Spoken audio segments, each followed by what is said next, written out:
భువన చైతన్య ప్రసారం.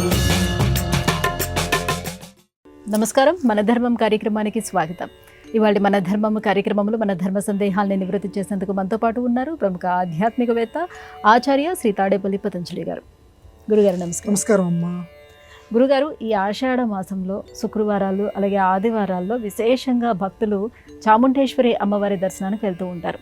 ఆషాఢ మాసానికి చాముండేశ్వరి అమ్మవారికి సంబంధం ఏంటి? అష్టాదశ శక్తి పీఠాల్లో క్రౌంచపట్టనే చాముండి అని చెప్పి అమ్మవారిని ప్రత్యేకంగా ప్రస్తావించిన విషయం చాలామందికి తెలుసు. క్రౌంచపట్టనే అంటే మైసూర్. మైసూరులో ఉన్నటువంటి చాముండేశ్వరి, చాముండాంబిక, అంబిక అన్న అమ్మ అన్న ఒకటే. మీరు చెప్పినట్లుగా ఈ ఆదివారాల్లోనూ అందులోనూ ఆషాఢ మాసంలో ఈ బహుళ దశమి నాడు అమ్మవారి యొక్క జయంతి కింద చెప్పుకుంటూ ఉంటుంటారు.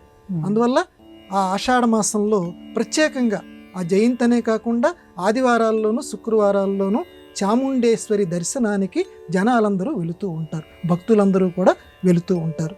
ఎందుకనంటే ఈ మైసూరే పూర్వం మహిషాసుర పట్టణం. మహిషాసుర అది కొంచెం పదే పదే పదే పదే మనం పలుకుతుంటే మహిషాసుర మహిషాసుర మైసూరాసుర మైసూరు అయింది. అది పూర్వం మహిషాసురుడు పరిపాలించినటువంటి ప్రాంతం.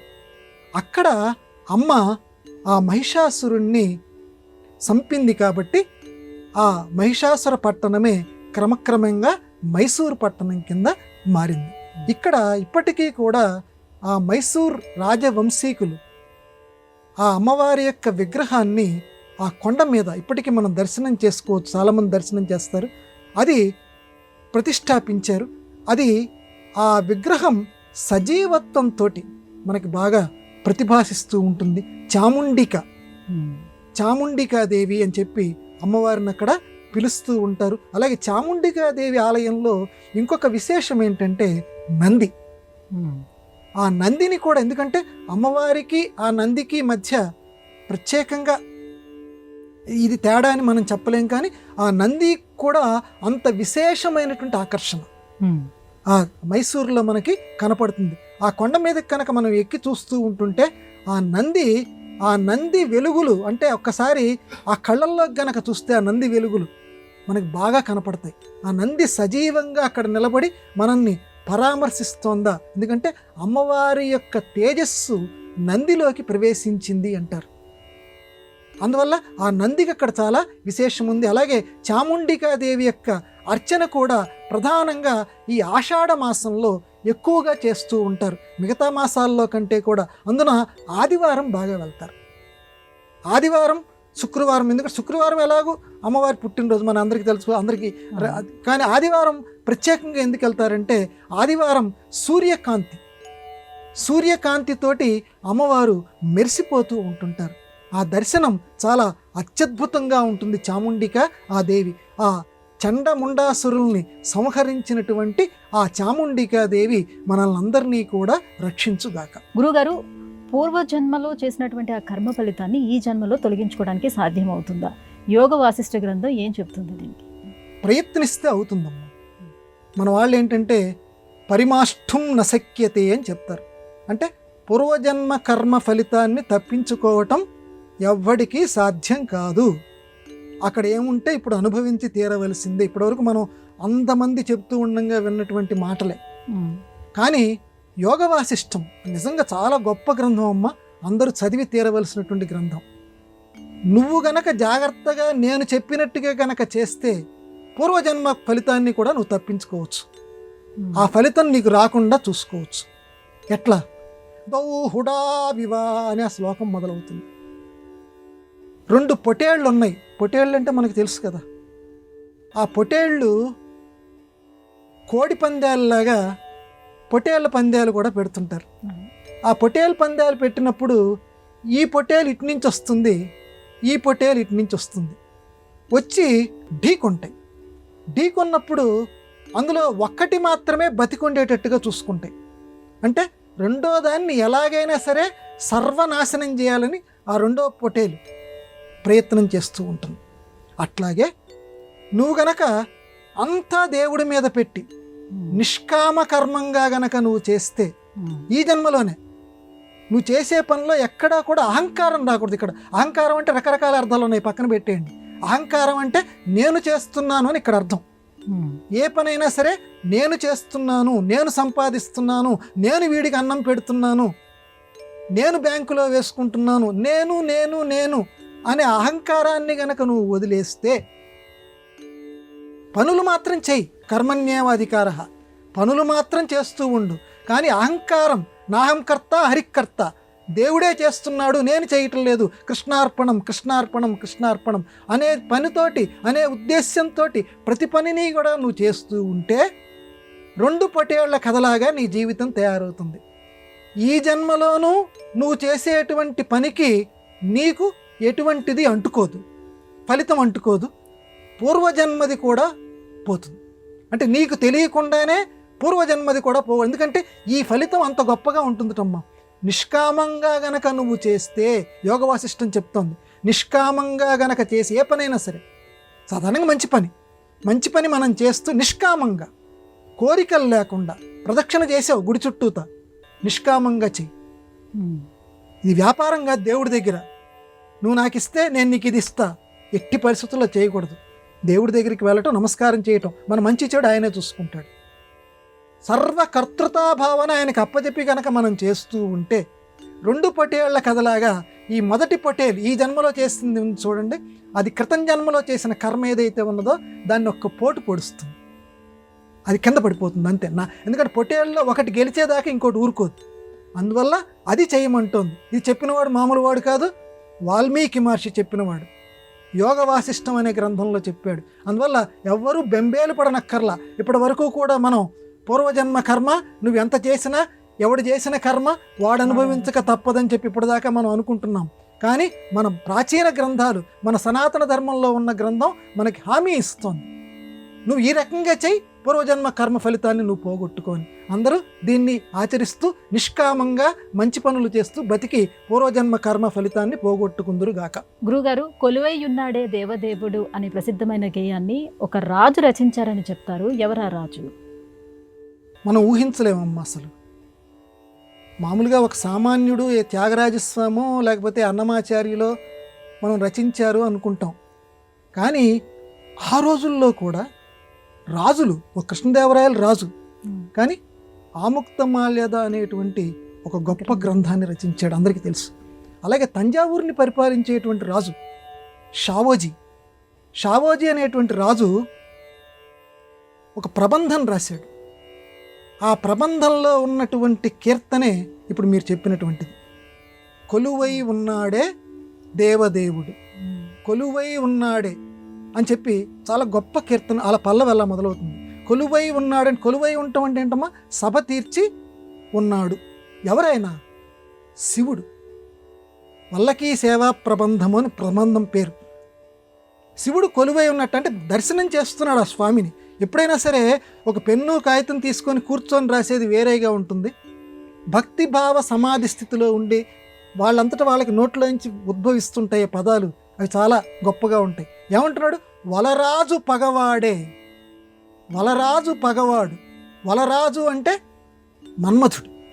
మన్మధుడికి పగవాడు అంటే మన్మధుడికి శత్రువు అయినటువంటి ఆ దేవదేవుడు, ఆ శివ పరమాత్మ కొలువై ఉన్నాడే, కొలువు తీర్చి ఉన్నాడే అని చెప్తూ, నలువంక చిలువలు అలంకృతులు కాగా. నలువంక అంటే ఆ మహానుభావుడు ఎలా ఉన్నాడో ఆ కీర్తనలో ఎంత గొప్పగా రాస్తున్నాడంటే, ఆయనకి 4 పక్కల చిలువలు. చిలువలు అంటే ఇక్కడ మనం తెలుగు భాష మర్చిపోతున్నాం. చిలువ అంటే పాము. ఆయనకి చక్కగా మొత్తం కూడా నలువంకల చిలువలు అలంకృతుల కింద ఉన్నాయట. ఉంటే తలవంక, అలా వేలుపుల వంక, నెలవంక. ఎంత ఎంత ఎంత చక్కగా అంటే ఎక్కడ వేరే భాషా పదం రాకుండా అచ్చంగా తెలుగు పదాలతోటి తలవంక, అలా వేలుపుల వంక, నెలవంక. అలా వేలుపులు అంటే దేవతలకి సంబంధించినటువంటి నెలవంక చంద్రుడు. తల మీద ఆ చంద్రుడు ఉన్నాడు అని చెప్పటానికి తలమే పంక, అలా వేలుపుల వంక. వల అని చెప్పి వలచేత నొక జింక, వలచేత నొక జింక అంటాడు. వల అంటే ఆ చేత్తోటి జింకను పట్టుకొని ఉన్నట్ట ఆ మహానుభావుడు. శివుడు జింకను ఎందుకు పట్టుకొని ఉంటాడమ్మా? జింక అంటే లేడీ, అది సాధు స్వభావం కలిగినటువంటిది, ఎవ్వరికీ ఎటువంటి హాని చేయనటువంటిది. మీరు కూడా ఎవ్వరికీ ఎటువంటి హాని చేయకుండా సాధు స్వభావంతో ఉంటే నా దగ్గరికి మీరు రావటానికి అర్హులు అని చెప్పటానికి శివభగవానుడు ఎప్పుడూ కూడా జింకని దగ్గర పెట్టుకొని కూర్చుంటాడట. కాబట్టి ఆ వల చేత ఒక జింకని పట్టుకొని ఆ శివపరమాత్మ అక్కడ కొలువై ఉన్నాడే, చక్కగా కొలువు తీర్చి ఉన్నాడు, అతన్ని మీరందరూ కూడా దర్శనం చేసుకోండి అని ఒక రాజు రచించినటువంటి కీర్తన. మనం నమ్మలేం, అంత గొప్పగా ఈ లోకంలో ప్రసిద్ధి పొందింది. ఎందుకు ప్రసిద్ధి పొందింది? ఆ రచనలో ఉన్నటువంటి నిజాయితీకి. లోకుల రసనలే నాలుకలుగా, లోకుల రసనలే ఈ కావ్యాలన్నింటికీ కూడా వేదికల కింద ఉంటాయట. ఇంతమంది కావ్యాలు రాశారమ్మా, ఇంతమంది కవిత్వాలు రాశారు, కానీ కొంతమంది కవిత్వ పంక్తులు మాత్రమే మనకి నాలికల మీద తాండవిస్తుంటాయి. ఉప్పు కప్పు రంబు అని చెప్పి రకరకాల చిన్నవాడు కూడా చెప్తాడు. ఇంతమంది వేమన గారి కంటే ముందు ఎంతమంది పద్యాలు రాశారు, కానీ ఆ మహానుభావుడు రాసినటువంటి పద్యం ప్రతివాడికి నాలిక మీద ఉంటుంది. పుస్తకాల్లో ఉన్నది కాదయ్యా కవిత్వం, లోకుల యొక్క నాలికల మీద ఉండేటువంటిదే నిజమైనటువంటి కవిత్వం. అదిగో ఆ నిజమైనటువంటి కవిత్వాల్లో ఈ కొలువై ఉన్నాడే దేవదేవుడు అనేటువంటి ఈ కీర్తన కూడా ఒకటి. అంత గొప్ప కీర్తనని గుర్తు చేశారు మీరు, ధన్యవాదాలు. గురుగారు, శంకరాచార్యుల వారిని పరమహంస పరివ్రాజకాచార్య అంటారు, అంటే ఏమిటి? కుటీచకుడు, బహూదకుడు, పరివ్రాజకుడు, పరమహంస అని సన్యాసుల్లో, ఈ సన్యాస దీక్ష తీసుకున్న వాళ్ళల్లో 4 రకాలు ఉన్నారు. కుటీచకుడు, కుటీచకుడు అంటే కుటీరంలో ఉండేవాడు, అందులోనే ఉంది కదా కుటి. కుటి అంటే గుడిసె.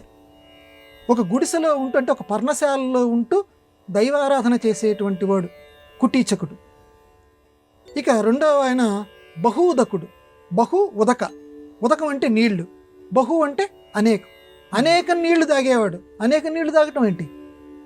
ఈ ఊళ్ళో ఉంటే ఒక రకమైన నీళ్లు, ఇంకో ఊరు వెళ్తే వేరే రకమైన నీళ్లు. అంటే ఒక చోట ఉండకుండా రకరకాల ఊళ్ళు తిరుగుతూ దైవ ప్రచారం చేసేటువంటి వాడు బహూదకుడు. ఒక ఆయన ఎక్కడికి కదలడు, ఆ పర్ణశాల ఎక్కడుందో అక్కడే ఉంటాడు ఆ సన్యాసి గారు, అది కుటీచకుడు. రెండో ఆయన బహూదకుడు. మూడో ఆయన పరివ్రాజకుడు. పరివ్రాజకుడు అంటే ఈయన మీద తర్వాత స్టేజ్, కుటీచకుడు బహూదకుడు మీద. పరివ్రాజకుడు అంటే ఈయన వీళ్ళిద్దరికంటే కూడా బాగా తిరుగుతాడు.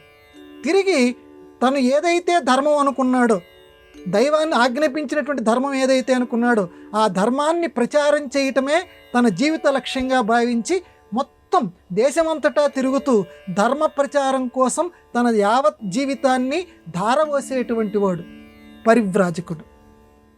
4వ ఆయన పరమహంస.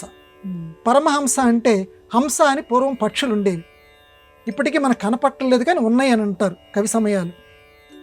హంస ఏంటంటే పాలు నీళ్లు వేరు చేస్తుంది. అలాగే పరమహంస కూడా ఏది అస్థిరము, ఏది స్థిరము, ఏది అశాశ్వతము, ఏది అశాశ్వతము అనేటువంటి దాన్ని లోకులకు దృష్టిలో ఉన్నటువంటి సిద్ధాంతాలు ఏవైతే ఉన్నాయో వీటిని విడదీసి, నాయనా మీరందరూ కూడా ఈ పిచ్చిదాని వెంట పోతున్నారు, ఇది సత్యం రా అని చెప్పేటువంటి వాడు పరమహంస. ఇప్పుడు శంకరాచార్యుల వారిని పరమహంస పరివ్రాజకాచార్య అని అంటారు.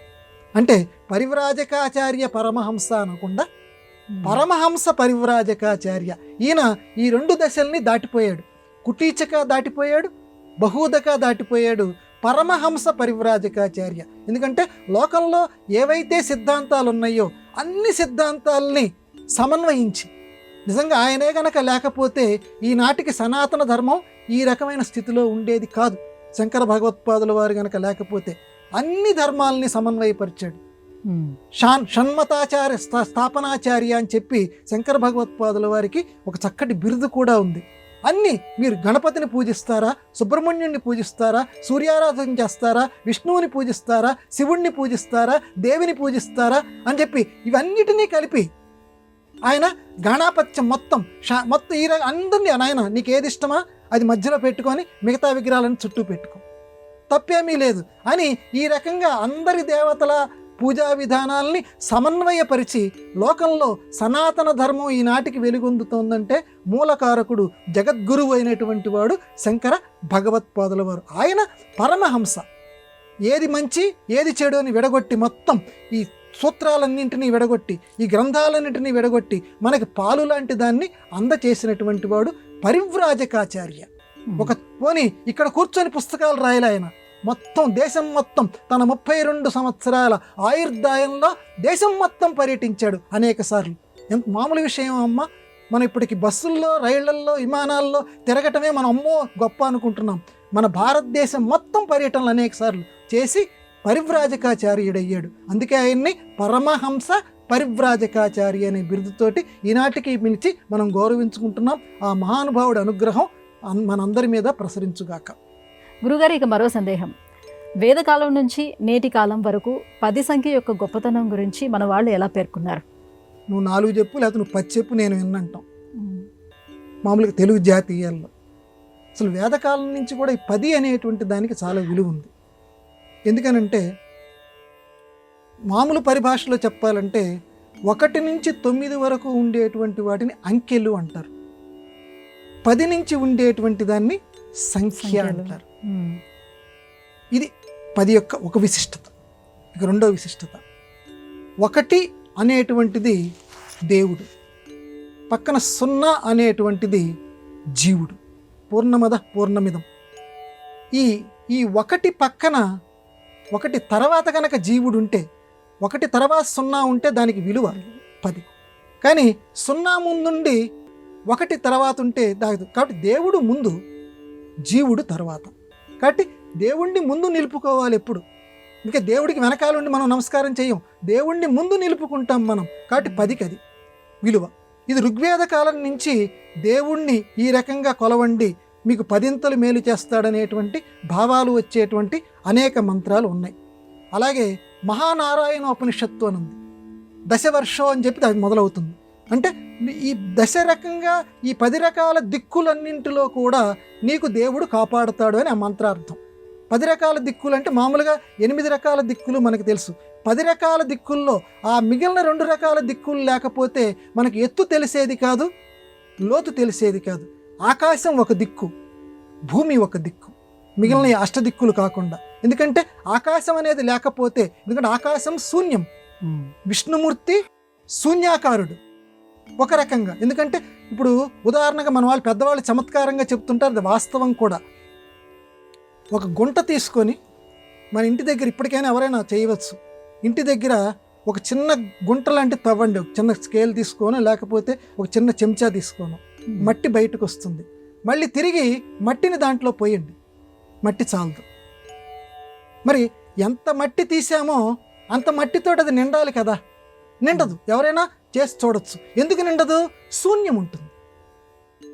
మనిషికి మధ్య, మీకు నాకు మధ్య శూన్యం ఉంటుంది. వస్తువుకి మధ్య శూన్యం ఉంటుంది. అదే శూన్యం ఆలోచనకి మధ్య శూన్యం ఉండాలి.